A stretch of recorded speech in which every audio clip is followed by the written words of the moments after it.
Hey everybody, this is Nathan Pomedy, and I have another video for you. Today we're going to talk about how to provide feedback using a Google document.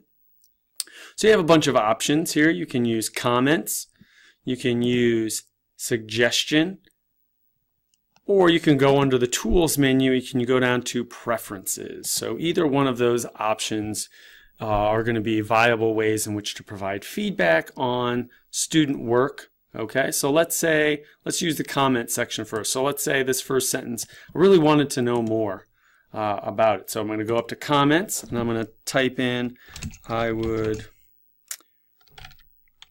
really, like to learn more. Okay, done. Make that comment and it's now available over on the side.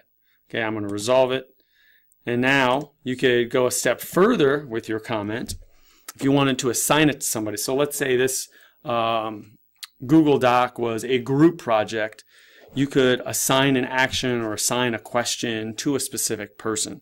So by pressing the plus symbol, you automatically get contacts. People that you contact a lot will automatically show up. But then you could type in the student's ID number or the student's name, and that will pop up. So for the sake of this tutorial, I'm just going to pick Robert Gibbs here, and then you can type in your question.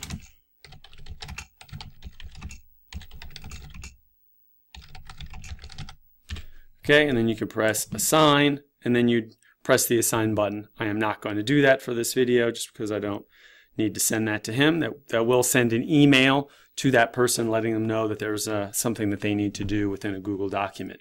Okay, but for this video I'm not going to do that, so I'll press cancel. Okay, the other option you have is you have suggestions. So if you go up here, you have editing mode, which is typically what most people are in. That's by default what you are in when you open up a Google document. But you can change that by clicking on the pencil and going to suggestion, and then go to an area where you want to make a suggestion, and then you could say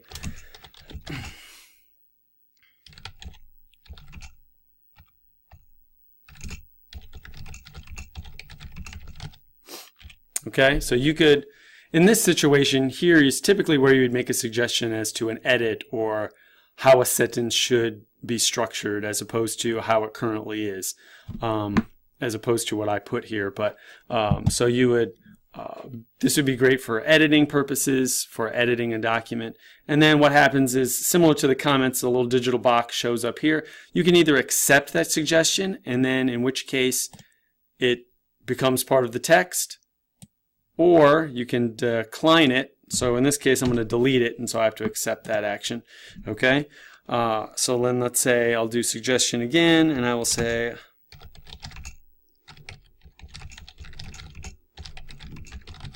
and this time I'm going to not accept this suggestion, in which case it just disappears.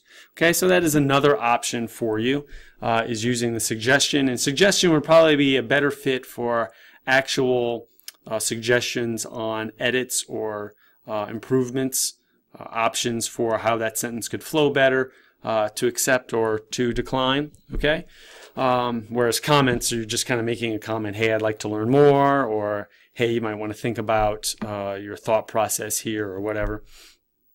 And then the last option is tools. So if you click on tools and you go to preferences, you'll get this menu. So these are little shortcuts. Okay, so, and up at the top is always going to be a blank option. So you could say replace, and I'm going to do a $ with need more information. Okay, and so now that's automatically moved down, and there's a blank one there, but I'm going to press OK. And so now, let's say after this period I want to insert a question mark. So I'll do that, and now as you can see, need more information automatically pops up. Okay, so that's a real quick and easy way to insert comments, especially if you're going to be editing and grading a lot of essays, let's say, or other pieces of writing. Okay, it's a real quick and easy way to use a symbol to have pre-created feedback for students, and it will populate really quickly and put it in there, and then that'll be there for students. Okay, so that is really quickly 3 quick and easy ways to provide feedback to students within a Google document.